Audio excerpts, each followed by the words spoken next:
Ron Siegel Radio, your home and mortgage connection. You're listening to Ron Siegel's Home and Finance Show with local and national expert Ron Siegel. Now, here's Ron. And hello again. Welcome to Ron Siegel Radio. This is the show with no real boundaries as we discuss current events, financial markets, politics, sports, even poking fun at the rest of the media. This is the show that connects the dots of confusion delivered by conflicting media reports. We connect the dots so you know the actions you can take, how your family or business can benefit in current events. Most of all, thank you for joining me.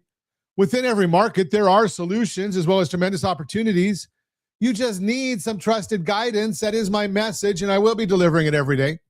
We have a very focused show. We only chat about items that affect the roof over your head, your bank account, and anything I feel would benefit you. But before we get into our intriguing content today, please join me in welcoming our featured guest and guru. Berman-Mikel is with us. Welcome. Thanks for having me, Ron. Glad to have you with us. Let me remind you, if you ever have any home or finance-related questions, I am the consumer advocate looking out for you. And you can reach out to me directly, 800-306-1990, 800-306-1990, or ronsiegelradio.com.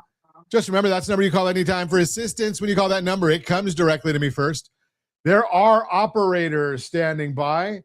Quiet, numbskulls, I'm broadcasting. And while I do have a great team while developing a financing plan, I am the one that answers the phone, so give us a call. Again, 800-306-1990, 800-306-1990. And yes, we are celebrating today. What are we celebrating? National Toast Day. Rye, please. Can I have a little rye toast? That looks like sourdough. That's good too. Okay, so National Toast Day. And today's also National Chili Day. So should we ask it or should we not? I will. Beans or no beans? What's your preference? Beans or no beans? Put it in the chat. And if you're listening to us on ABC News and Talk, we do have digital radio nowadays. And you also know that your phone's listening, so we will hear you. With or without beans? I'm going to go with beans, just the way it's meant to be. Okay, let's see what the markets are doing today. It's fascinating trying to talk about the markets when you do a daily radio program discussing the markets, and there's nothing happening in the markets. They are ultra quiet. Now, when I talk about what's going on in the markets, I'm talking bond market because it's a home and finance show. If you want to talk about the stock market, yeah, that's been up. If you want to talk about the crypto market, Bitcoin has been very, very volatile. And one of those things, again, as the great Warren Buffett has said many times, I don't understand it, so I'm not getting involved in it. A stock that or a currency or whatever they want to call it goes up to 100 and some thousand. Now it's in the 60,000 range. No, thank you. At least with an NVIDIA, you can touch it, you can feel it, you can see they're selling something tangible. I don't understand the other stuff, but I do understand right now that the Dow Jones Industrial Average is down 154 points. The NASDAQ is down 360 points. The S&P 500 is down 60 points. Oil is up 96 cents a barrel, and gold is up $17.83 an ounce, $5,182 per ounce right now. And if you remember January of last year, $2,700 an ounce. So do you think people are taking their money out of Bitcoin and putting it into gold? Well, I know it's foreign countries are the ones that are buying a lot of gold right now. So that's probably where the value has increased. What if they need liquidity? See what happens on that front. 10-year Treasury is down 2 basis points right now, 4.024. And we're looking at the mortgage bond, 10-year up 8 basis points. Remember, when the bond goes up, rates go down, but we are sitting right now on a level of support. And it's been a tough one to try and break, so I don't know that we're going to go any lower. If we do go lower, we have about 50 basis points of ground that we can go down to the next level of support. So we hope to get through there, but what's the catalyst? And that's the challenge that most people find. The only catalyst that's out there on the market right now is one that we don't like to deal with. What? Well, geopolitical events. They're the hardest things to forecast because it's not something that we can see. We can see that, okay, I told you yesterday that NVIDIA had to have another blowout. Now, they just had a great quarter. They didn't have a blowout quarter, so their stock's down 3 or 4% right now. That's what's bringing the NASDAQ down. That's what's bringing the market down, is because NVIDIA didn't have a blowout. I mean, you see a company that's growing like this, and if they don't do things that are just no one ever heard of, then the market doesn't reward them. They're being rewarded all the time, and their price is not high right now compared to the market and compared to other companies that are not doing nearly as well as they are. So you look and you say, what else is there that can drive the market? Well, unfortunately, the things that we're looking at or watching closely, Cuba and Iran. And neither one of those are things that we want to have affect the market, but they do. So we'll continue to watch all of these things for you. And tomorrow we do have the producer price index comes out. That's another one that does drive the market. A little bit, because that's the wholesale level of inflation. Now, we know a lot of the Fed members, all they care about is inflation. They don't think that there's anything else in the marketplace at all. All they want to talk about is inflation, not the fact that now if you saw our commentary this morning, the market already sees that the freight industry is slowing down. Why would we watch the freight industry? Because if companies are not buying products, well, then it's going to show up in sales at some point. It's going to show up in GDP at some point. It's going to show up in people's pocketbooks at some point. So we watch those things, and usually the earliest indicator is something called the Cass Freight Index. And so we watch those things to see where those numbers come in and report them to you, because we know that if we get data, and I love listening to these companies and people who reference, and it happened in the State of the Union. Why do so many people say in the State of the Union that the president did not have the right numbers when it came to inflation? Well, like most of us, we don't trust the Bureau of Labor Statistics. They get their numbers wrong every single time. The president sees that, so you start going to the private sector. You go to the Truflation, which is where we did see the fact that that's what gave us the idea of, or the president, the idea of 1.7% inflation. Now, the other thing that people don't want to talk about, especially when you get to partisan politics, fake news, partisan news companies, is, did you know, and I just heard this recently, did you know every stat that the president references in the State of the Union is fact-checked and verified? And you say, okay, well, who fact-checks it? Well, it's done through the government, but here's the issue. They publish on X, formerly Twitter, exactly where the data came from.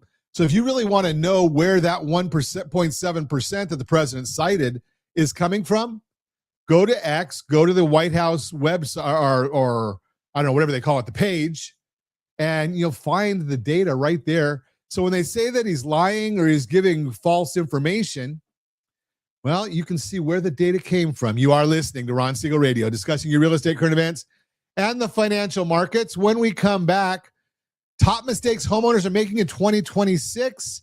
And we might even find top mistakes Ron Siegel Radio is making on social media with our social media guru and educator. We're going to talk about that and more. You can reach me anytime. Our off-air number, 800-306-1990. 800-306-1990 or RonSiegelRadio.com, Facebook.com/Ron Siegel Radio. And if you missed any part of our broadcast, Ron Siegel 1 on YouTube, Ron Siegel, the number 1 on YouTube. Stay tuned. We'll be back in just a few. Ron Siegel Radio. Your home and mortgage connection. Are you a veteran, own a home, and need money? The Siegel lending team is here to help veterans refinance and get the money they need. The VA 100 lets you borrow up to 100% of your home's value, refinance your mortgages, consolidate credit cards, and lower your payments by an average of $700 a month. And the Siegel lending team knows that character means more than a credit score. Call 800-306-1990. That's 800-306-1990. Rate subject to change without notice. Licensed by the California Department of Corporations, NMLS 21037, and DRE number 018694452. You're listening to Ron Siegel's Home and Finance Show with local and national expert Ron Siegel. Now, here's Ron. Welcome back to Ron Siegel Radio. Within every market, there are solutions as well as tremendous opportunities. You just need some trusted guidance. That is my message, and I will be delivering it every day on Ron Siegel Radio or anytime at 800-306-1990, 800-306-1990. The Mortgage Minute today being brought to you by rsrlinks.com/mobile app, rsrlinks.com/mobile app, and every day at this time, OBMMI. They provide the most comprehensive, accurate, timely, and interactive analysis of pricing ever conducted in the mortgage industry, calculated from actual locked rates with consumers across 35% of all mortgage transactions nationwide. They do not tell us points paid, points received, or the APR. They only tell us the number you need to put in your mortgage calculator to determine your principal and interest payment. Don't have a mortgage calculator? We've got it for you. rsrlinks.com/calculators, rsrlinks.com/calculators. And you can get that free right there. What did rates do yesterday? Conventional 30-year fixed up 5.964. Jumbo 30-year fixed up 6.192. FHA 30-year fixed. That was down 5.881. VA 30-year fixed 5.638. That was up in the USDA 30-year fixed 5.732. That was down. Now, look at those rates. When you look at that sheet that Josh has on the screen for us, every one of those except one is showing in the fives. Now, if you're old like I am, then you remember that, the historic number for rates is in the sevens.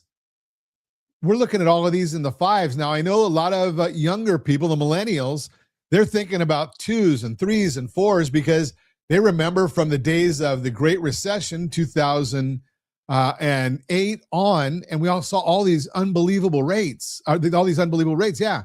But historically, mid-sevens is where they are. So when we're now hitting the fives, think about what that means for your family. Don't worry about what the number is. Just what does it mean for your family in dollars? That's the more important part.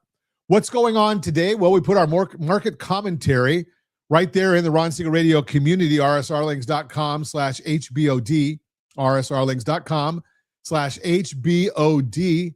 And the markets right now, well, we see the S&P 500 is down 60 points. 10-year Treasury hasn't moved. It's still down 2 basis points, 4.024. The mortgage bond is up 8 basis points. Again, not a whole heck of a lot. And all of that stuff is available, as I've shared with you many, many times. Super secret website, google.com. Although I don't know, does anybody really use Google anymore? I know I find that if I go to Google, if I want to get ads, that's what I get in Google. If I want to get information, I'm going to Gemini, Claude, Perplexity, ChatGPT, one of the AI models. I don't know. You tell me, are you doing the same thing? But let's see. Apartment lists, though, they're part of the reason that we're watching some of the numbers. Something that supports the continued disinflation in housing, which makes up a huge part of the inflation reports, is that the latest data from apartment lists, they show that in February, new rents rose by 0.2%. But they always begin to rise at this time of year, and the increase was less than the previous years. As a result, on a year-over-year basis, new rents are down 1.5%, which is a bigger drop than the previous reading of down 1.4%. The list-to-lease time is near a record high since they started tracking it at 40 days, which is causing the vacancy rate to be at 7.4%. Also a record high since they started tracking in 2017. This shows that the shelter figures of the inflation report will continue to fall, especially because PCE report is showing shelter rising at 3.3% year over year. Remember, I just told you in the last segment how you just can't trust the information that comes out of some of these government reports because they're just out of touch. New rents make up 47% of rentals, while renewals make up 53%. New rents are down 1.5%, as I mentioned, while renewals are up 3% as they have more pricing power with the renter already in the home. Who wants to move? Blended together correctly shows that overall rents are only up 0.9% year over year, not 3.3% based on the overstatement and the weighting of shelter with PCE. Core inflation is being overstated by 0.4%. Without it, core PCE would be at 2.6%, not 3%. Add in the temporary tariff impact of 0.4%, and inflation is really close to the Fed's 2% target. But for some reason, this political Federal Reserve, they don't want to reference that. They don't want to see that. All they care about is whatever the baloney number that they're getting from BLS, and they're not looking at what's going on in real life and what we're seeing in jobless. Now, the jobless claims measures individuals filing for unemployment benefits for the first time rose 4,000 to 212,000. We expected this figure to be lower as it's typical around holidays, and last week included President's Day. Continuing claims of those continue to receive benefits after their initial claim fell 31,000 to 1.83 million. This too is impacted by the holiday week as well. That's the Mortgage Minute, brought to you by rsrlinks.com/mobile app, rsrlinks.com/mobile app. So let's get into our conversation. We've got, let's see. We'll have to see. Hope, Michelle, can you hear us? Yeah, I can hear you now. Good, I had to okay. go back out and come back in, but there we go. Apparently, Cool. So we don't even have to call Verizon. Michelle can hear us, and we're in good shape. We're not going to go with it. Can you hear me now? Can you hear me now? So we've got Michelle Berman-Mikel with us. She's a social media guru, and you got to wonder in many times, Michelle. So I want to throw this at you because I was glad that you looked at our stuff. Not glad that the findings means I got a lot of work to do. Actually, my definition of a lot of work to do means Josh. Hello, Josh. But one of the things that I look at and I think is very, very misleading, and I think it's misleading to me, and I want your opinion as the guru. So I look at my metrics. I put up an ad, I get 30 to 50,000 people will see the ad. And that's in a 10-day period. I look at my personal Facebook page, and I think the last time I looked at it, we had 1.9 million people saw our goodies on my personal page. We've got, 250, 300,000 people see our stuff, or not see our stuff, subscribe to our channels and all that. Yet, as a expert, you look at it and say, we got work to do. How do we square all those things? Yeah, I will say, candidly, I guess is a good way of saying this before we start. I appreciate the sentiment of being the social media guru, but really, I want to be more understood for being a prospecting expert using social as a vehicle. And why am I saying that, right? The reason is not that I'm not great at social, because we are, and what I do does impact all of that. But my superpower is being able to look at somebody's content and see what what I see when I look at your stuff and say, are you making money from it, Ron? Right? Like, are you making money from the time and the effort and the output that's being put into all of that? And the answer, if it's yes or no. But most of the people that when they reach out to me specifically, it's, hey, Michelle, I put a lot of time and effort and energy into all of this stuff on social. I have great video content. I have all this micro content going out. We're posting consistently every single day, but I haven't made any money. I'm not getting messages from people asking me to do loans or asking me to, asking to hire me for something, XYZ, whatever the industry, right? And so the problem is that I believe truly, and I'm saying this so honestly, that we are living in the most dopamine driven society on the planet. And what does that mean?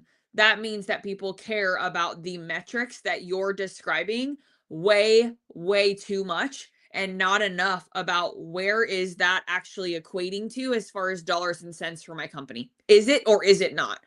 Right? So I say this from a outsider perspective, looking at everything I saw this morning when I did a whole bunch of research on everything. And I say, I'm not seeing branded content, right? Meaning I don't see a personal Ron Siegel brand at all, really. I see a lot of multiple pieces of the same piece of content everywhere, right? Even on Instagram or YouTube, there was 5 or 6 videos that it was like posted 10 times in a row, right? And so you look at some of that stuff and you're like, something is amiss. And then the third piece to that, or sort of the caveat that I would then ask you, is if you guys are putting time into an ad, well, there's 4 things. So this would be number 3. If you're putting time and money into an ad, are you looking at your data, right? Because just putting money into an ad is cool, but when you look at the data itself, are they coming to your website? Are they converting? Are they clicking, right? Are they moving through that funnel? And then also, what are the demographics, right? My husband is currently in the middle of building his online coaching company, specifically for hybrid athletes, athletes that want to run, and also military tactical athletes, him being a retired special forces guy. And this was one of the first things we noticed when he ran his first ad, was it looked like, impression wise, the numbers were awesome. But then you look at the rest of the data and you start to study it and you're like, well, why is 87% of the people consuming my website from India? Doesn't do me any good, right? So when you start to look at the metrics and you really dissect all of that, you're like, something is amiss. So again, I think that's number 3. Number 4 is, are you guys intentionally sending outbound messages using the channels? And I'm not talking with AI, right? Because ManyChat doesn't count here. I'm saying, are you Ron or are you Josh behind the scenes outbound messaging with the intention of getting calls booked on your calendar to do more mortgages? And if you're not, then that's where the disconnect is, right? So if you're spending X on social output as far as content and time and video editing and all of that, but you're not putting the same, if not more, quality time into outbound messaging, you're gonna end up spending a lot of money and not making any money. So that's a fascinating thought, of the idea of, one would think that, okay, if we're putting stuff on social, that is an outbound message. But from what I'm hearing from you, that's kind of not really the real area. That's not the area we want to focus on. Yeah, it's reactive, right? In the sense of, you're putting all the content out there, which is, great that you're as active on the platforms as you are, but the content I see is falling into what I would call the indifference category, meaning I don't care enough to say yes, I don't care enough to say no, therefore I do nothing. So if you look at a lot of your content and the engagement is next to nothing, a lot of that is because your audience is tone deaf to what you're sharing, right? So when you look at all of your graphics, sort of the, Canva, I don't want to say Google graphics, but kinda, right? Where it's more animated and it's just sort of not real, I think is a good, and it's also, there's a lot of words on them, right? Too many words. People just don't care. They just tune you out. There's not a lot of who's Ron and what makes him a good husband and what makes him somebody who's in radio, like what makes him all of these people, or for all of these people to get to know outside of work. And that's the real power here. And I'm not trying to throw you under the bus. I'm trying to help make you better. And I think that's what people need to pay attention to. Yeah, and that's obviously more important. And I like that idea. And I'm hoping that by our conversation, using me as the guinea pig, that others will learn and want to connect with you and see about how you can help them as well. We're going to continue this conversation is, how do I get people to know me? Do I want them to know me? So we're going to talk about that when we come back. You're listening to Ron Siegel Radio, discussing your real estate, current events, and the financial markets. You can reach me anytime. Our off-air number, it's 800-306-1990, 800-306-1990, or ronsiegelradio.com, facebook.com/Ron Siegel Radio. And if you missed any part of our broadcast, Ron Siegel 1 on YouTube, Ron Siegel, the numeral 1 on YouTube. Stay tuned. We'll be back in just a few. Ron Siegel Radio. Your home and mortgage connection. Confused about the home buying process? Or curious how much you really know about buying a home? Take the First Home IQ quiz to test your understanding of buying a home. Created by the nonprofit First Home IQ, this 5-minute quiz will give you a score, what you missed, and why. Take the quiz in 5 minutes at rsrlinks.com/FHIQ and find out what you need to know about buying your first home. That's rsrlinks.com/FHIQ.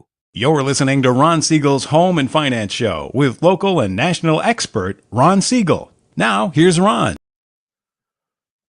Welcome back to Ron Siegel Radio. Within every market, there are solutions as well as tremendous opportunities.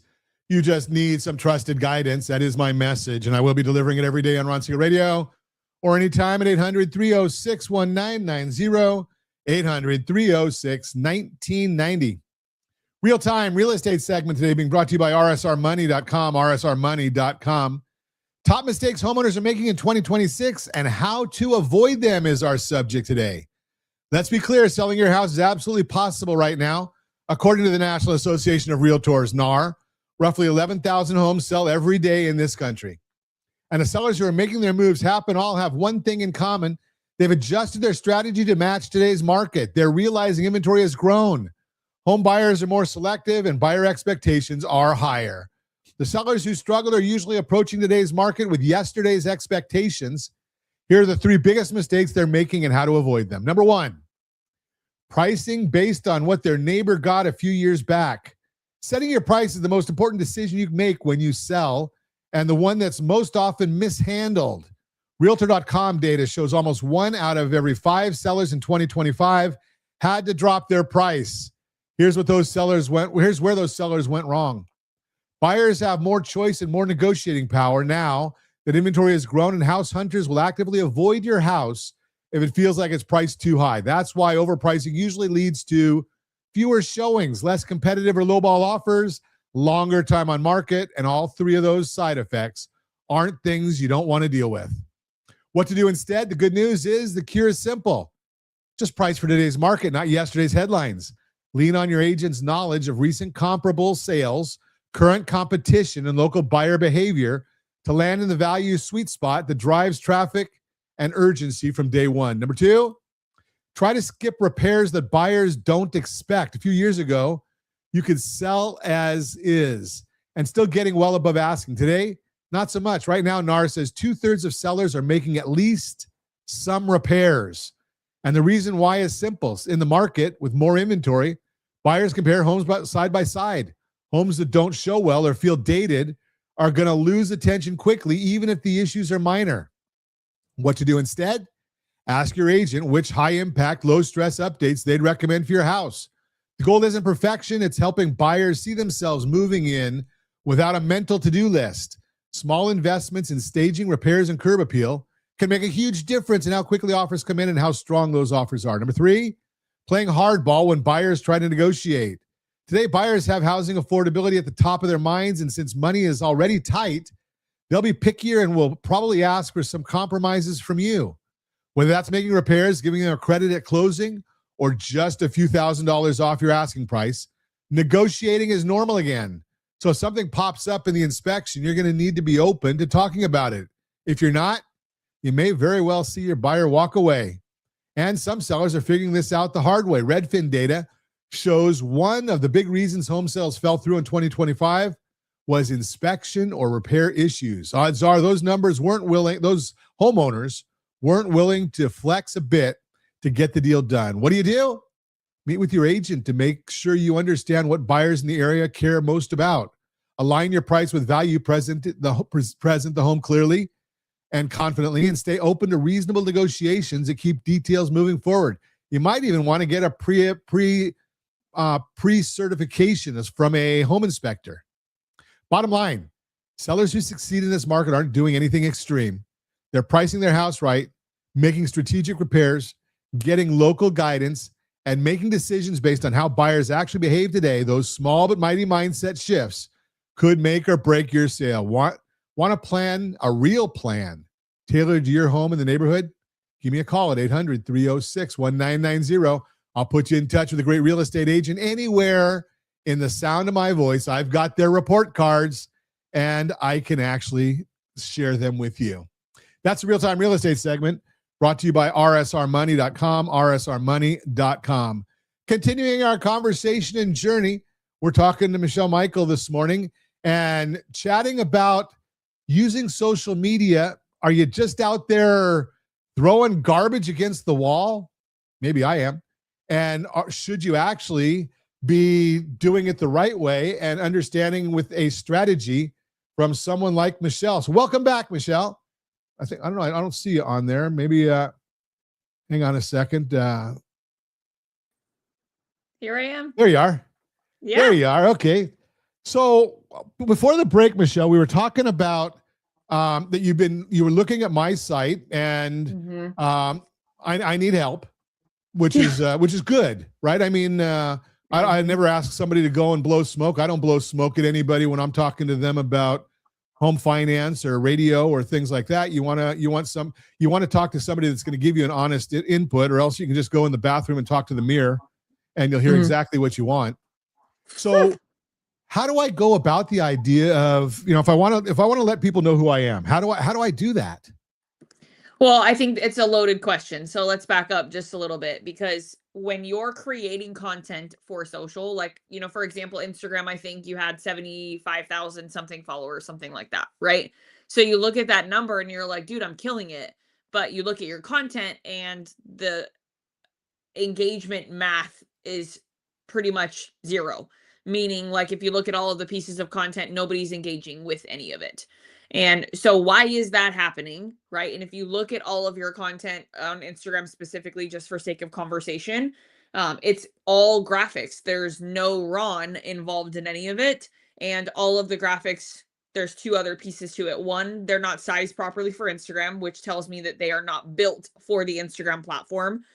There are certain metrics, or sorry, not metrics, that's the wrong word. There are certain measurements that are required for Instagram content so that it doesn't look cut off and the squares aren't all weird.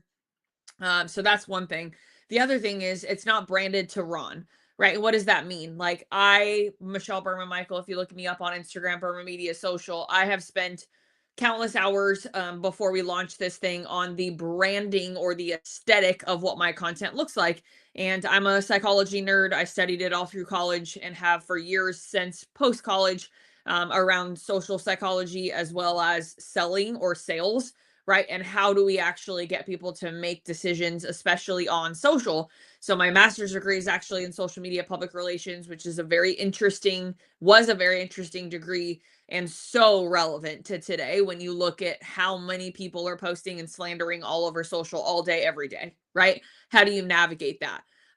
But as far as branding is concerned, I built a lot of, or put a lot of emphasis when I was building my branding on how do I want my content to represent me, right? Meaning, if someone looks at my content, what are they going to say? What are they going to think? And most importantly, will they stay? Right? So those are the three things. And for me, my color palette is black and turquoise. For those who know me, know my favorite color is olive green, and my whole house is olive green and black and gold. But that's not what you see on social, because for when I was building my content for social specifically, I said, I want my content to be reflective of my very high D personality. I'm on the DISC profile, I'm a very high DI. I also know that I live in a very crowded digital space, and I'm trying to get attention in a way that garners trust, right? So turquoise represents trust on the color wheel of psychology. So when you combine those two colors, the idea is that you have this very authoritative figure that people can trust. Now, obviously, the rest of my content has to play into that. It's not just about the colors, it's about the content that goes with the colors. But again, when I look at the Ron Siegel brand, that's missing. That's not anywhere. There's no emphasis throughout that. As far as content is concerned, it's just graphic. So that's number one. Number two, is you really have to show up as a human being. In the age of AI, especially right now, going from 2025 into 2026 even, my signature thing I've been, screaming from the rooftops on every stage I've been on so far this year is that we don't need louder voices. We need clearer ones. What does that mean, right? That means that we don't need more content. We don't need more videos. We don't need more gadgets. We don't need more tech. We need less of it. And we need to be way clearer on what is our goal, what is the outcome, and what are we getting out of it. And then lastly, what are we asking someone to do, right? Meaning, like, what do we want them to do when we produce this content? So when I look at yours, I don't understand any of those. Like, none of those exist, right? And I think that's where you have just a big disconnect. because it's loud, it's not clear. And I think that's where, you say, I have, a certain number of followers on this page and I have a certain number of thousands of impressions across all the platforms. But again, are you generating ROI from it or are you not? And most likely based off this conversation, right? That's a piece that we're lacking. Well, and I think anybody that's maybe not, but from my perspective, anybody that's in business and still trying to grow business, none of us are probably getting as much as we want. Otherwise, we would, be probably going a different direction. So, while we do get some, we don't get enough, right? So, and when you have an expert like you on chatting and saying, something, maybe you can get better without having to do more work. I think most of us would rather do more business and less work if we can 100%. Be more efficient and do it the right way. Yeah, no doubt. No doubt. And that's what I want for everybody, right? So, and when you introduced, you said social media guru. And what I really want people to hear is I'm not your normal social media person. I'm not going to sit here and say, focus on videos, focus on how many followers you have, focus on your analytics, because frankly, I came out of, in 2014, when I first started my company, Berman-Mikel PD, I was 24 years old and I was really involved in the Instagram game exclusively. So I really wasn't on LinkedIn or TikTok or any of these other platforms at that point. Instagram was really booming for most people. And what I was doing was buying and selling Instagram accounts like you would buy and sell real estate. So I would buy them and flip them for profit after I grew them, and I would sell ads on them in the meantime.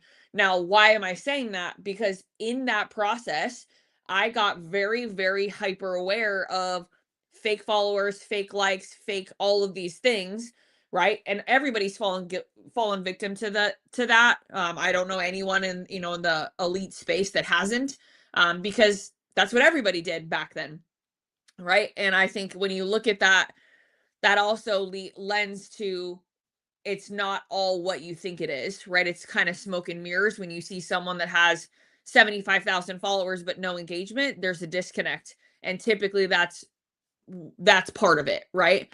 And so I come in and I kind of feel like the rescuer, right? From Down Under. If you guys remember that movie from when we were kids. I know I just watched it recently with my 4-year-old and he loved it. But when we watch that movie, it's true. But when I say it, what I think of is I come in and I say, Ron, hey, I'm going to save you a bunch of money because you're not going to spend money on all this other stuff. And instead, we're going to fix all of this so that you can actually go make money with less content, and less outbound, less output and more outbound, right? So when you post content, what happens is you're posting and you're waiting for people to reach out to you. You say, I've checked the social media box today. I've done a good job, but that's not enough, right? Because people need a reason to actually say yes to you. So I always take, kind of take this one upon myself to say, you got to shoot your shot. And I know that I don't want to leave my success up to somebody else. I don't want to leave my success up to, is someone going to feel like messaging me today? And instead, I'm going to go send the messages and take the bull by the horn and create my outcome that I'm desiring, which is booked calls on my calendar, speaking gigs that I get the pleasure of traveling across the country to. I was looking at hotels this morning because I get to go to Daytona in June. Who doesn't want to go to Daytona Beach, Florida in June? Like, so cool, right? But that was because I shooted my shot, right? And said, hey, to this individual that runs this company, I know that we both know each other based off of our relationship with this person. I'd love to jump on a call and just see if there's any synergy between the two of us. We had an hour plus long phone call, and first thing he said, I went to your LinkedIn and I looked at everything. I already bought your book. It'll be here on Saturday. I'm going to read it. And can we talk again on Monday? Great. So we talked again this past Monday, immediately asked if I'd come to Daytona in June to speak at his event. And so my content mattered, right? Because if I hadn't had the content in place that I needed to have, he wouldn't have said what he said. He wouldn't have said, hey, I want to jump on a call with you on Monday, and then have had that time to dissect it leading up to that. So if my content looked like crap, then that conversation would not have gone the way that it did. But the point is that I had to message him first, right? I had to reach out and shoot my shot, get the opportunity to be on a call with him. That then in turn made my content matter, where he went back and looked at it and said, who is this Michelle girl that reached out to me? and my content solidified this gentleman really did want to talk to me, not the other way around. Right. And so that's where I would say to you, hey, your content needs fixed. And then we got to outbound. We got to send messages. We got to intentionally reach out and create opportunity for ourselves, knowing that our content is going to back that up. Interesting. I want to continue this conversation when we come back. You're listening to Ron Siegel Radio, discussing your real estate, current events, and the financial markets. Reach me anytime. Off-air number 800-306-1990, 800-306-1990. We will be back in just a few. Ron Siegel Radio. Your home and mortgage connection. Do you know a homeowner experiencing divorce? Do you know a real estate reference and the divorce decree could cost tens of thousands of dollars? A certified divorce mortgage planning and real estate report could save you thousands of dollars, and it's free from your local certified divorce lending professional. Reach out to Ron today. RonIsMyLender.com. Again, RonIsMyLender.com. Licensed under NMLS 217037, Equal Housing Lender. You're listening to Ron Siegel's Home and Finance Show with local and national expert Ron Siegel. Now, here's Ron. Welcome back to Ron Siegel Radio. Within every market, there are solutions as well as tremendous opportunities. You just need some trusted guidance. That is my message, and I will be delivering it every day on Ron Siegel Radio or anytime. At 800-306-1990, 800-306-1990. And we're going to skip our Borrow Smart segment today just because, there we are. So Borrow Smart is brought to you by GetHomeselect.com, GetHomeselect.com. And I'm just going to tell you, if you want the best loan on the market that's going to get paid off the quickest of anything, go just visit the site, GetHomeselect.com. Because I want to get back to our conversation with Michelle, and we're talking about, I guess I got to stop saying social guru. It's social conversion guru. However you want to say it is fine. Prospecting expert or whatever. From our conversation this morning, and I think that, if you're on social for just fun and games, right? If you're which I don't agree with, but my 5-year-old grandson is on social media way too much. But I'm not the parent, I'm just the grandparent. And a lot of young people are on social just for fun and games. Okay, that's their plan. But if we're on social to try and make money out of it and to try and develop a business out of it, I think that's a little bit more intentional. And I think that's really where your focus is, if I'm hearing correctly. 1,000%. 1,000%. Yeah, I don't post content just to post content. I post content knowing that I am going to be outbound messaging and sending or creating, right? In sending messages, trying to create opportunity for myself. And what that means is that people are going to look at my content probably after the fact, more so than before the fact, right? Because if I send someone a message and I say, hey, Ron, I know you and I are not connected, but we have a mutual friend, Kirk, and Kirk told me about this, this, and this that you did with him, and I used to do this, this, and this with him. I thought it would be fun for us to connect, and are you available on Monday or Tuesday to jump on a call? And then what happens is you immediately say, who is this Michelle girl that reached out? And you go and you look at my content, but you wouldn't have found my content prior to that, most likely, right? So again, I think it's an invert of a lot of what people are paying attention to. And I think that's the key here, because I make way less content today than I did in the past. I post 2 to 3 times a week. I show up on TikTok every day. I hate TikTok, but I have to be on there. Right now, I'm currently in the process of landing my first TEDx, and they require it. But as far as overall volume of content, I don't even really look at video views anymore. I don't really care. Right? I don't care about how many followers I have. I don't care about how many connections I have on LinkedIn, because I look at LinkedIn every morning and I open it and I say, oh, my impressions are up 12%. Cool, whatever. But I don't attach myself to the metric, because, for example, next week, I won't be on LinkedIn hardly at all in the mornings like I normally am, because I have 5 webinars next week. Like it's a busy week where I'm not going to be on social as much because I'm in my business, not just projecting, right? Which means that when I look at my metrics, my impressions are going to be down next week just because of that. Does that mean that I'm not doing a good job? Does that mean that I've done poorly on social this week? No, because all 5 of those webinars I have next week were all sourced using social as the vehicle to get them. Meaning I sent a message to someone to create opportunity for myself through social as the platform that I created that ability through, right? Meaning whether I message that person through LinkedIn or Instagram or Facebook, social was the platform that I used to create the outbound message to get myself that chance. So I think we just, again, I said this early on, we're living in a society that is far too attached to the dopamine aspect of what the numbers say, and this is supposed to make me feel good. But I mean, frankly, I care about what's in my business bank account, and can I take a couple months off in the next 6 weeks knowing that I'm about to have a baby because my P&L looks good, right? That's what I care about, and that's where my energy is spent. So let's switch gears a bit then, Michelle. So if somebody wants to get to grow and they want to connect with you, I know you've got a book that's out. I had it on my desk. I don't have it here right now, but tell me about your book. Tell me about your business. How do people connect with you? Yeah, so the book itself is called The Black Line. It's a play off of the black line on the bottom of a pool. For those of you guys who know the sport of swimming, you know what that black line represents. But for those of you who don't, I spent 20 years staring at that black line in the middle of my lane as a competitive swimmer from the age of 5 all the way through graduating from college. I specialized in the mile, so the longest event on the swimming program.